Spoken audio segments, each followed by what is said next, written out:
What's going on, guys? It's Greg here, aka nyprepper. Just wanted to show you something that I do when I buy a new Ruger M77.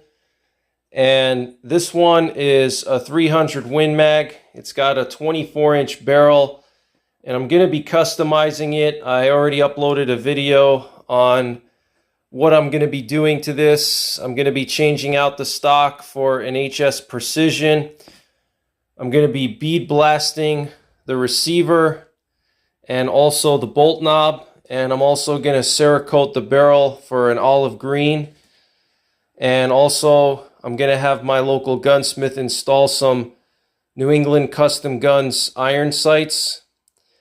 So what I always do when I buy a new Ruger M77, and this is my third one, I have another Ruger M77 in 300 Win Mag, the Alaskan Ruger M77, and I also have a Ruger M77 guide gun in 416 Ruger. So I know these rifles really well by now. And one thing that I always do when I get one is, you see this part right here, the top of the magazine box, okay? It's really sharp, all right? It's almost like a knife blade, all right? These two parts right here.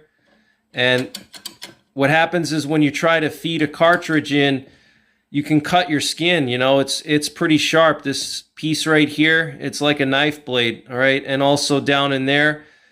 So what I do is I get some emery cloth from my local home improvement store, okay? This one I got from Home Depot.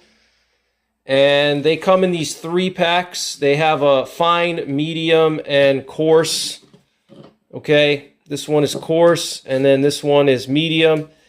And I start with the fine, all right, because you don't want to take off too much material.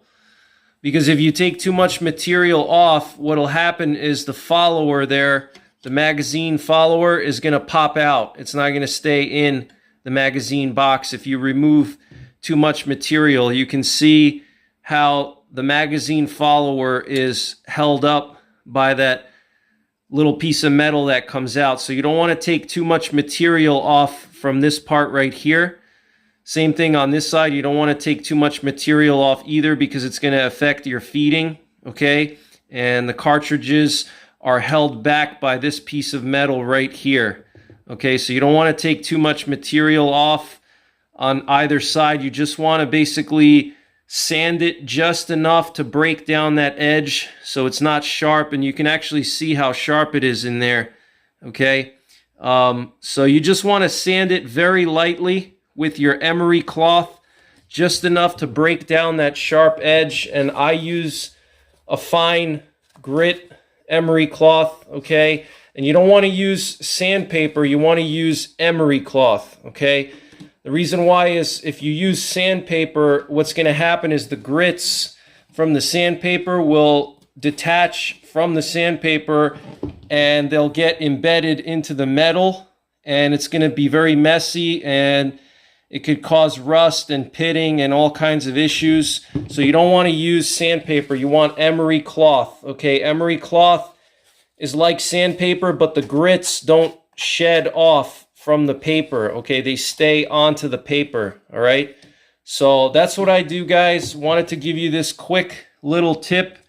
If you have a Ruger M77 Hawkeye and you cut your fingers trying to load cartridges into the magazine, just take a little bit of emery cloth and very gently just break down that edge on both sides there. Just don't take away too much material, because it's going to affect your feeding. It's going to affect the cartridges from staying in the magazine box, and the follower will also pop out, because there's really not a lot of metal that holds that follower back. So you don't want to take too much. You just literally a very little amount of metal coming off. You know, sand it evenly, okay? Don't take away too much in one area or the other. You're just very gently with the fine grit emery cloth just breaking down that edge, okay? So that's pretty much it, guys. Wanted to share this with you. If you're interested in seeing how this custom project progresses, stay tuned to my channel. I'm going to be uploading videos of how this custom project works out. I'm going to take it to the range and shoot it, see what kind of groups I get. And I'm also going to be putting a suppressor on this rifle. And I'm curious how it's going to group with the suppressor. But that's pretty much it, guys. Thanks for watching. Take care. God bless. And don't forget the 3 Ps. Prepare, practice, and persevere.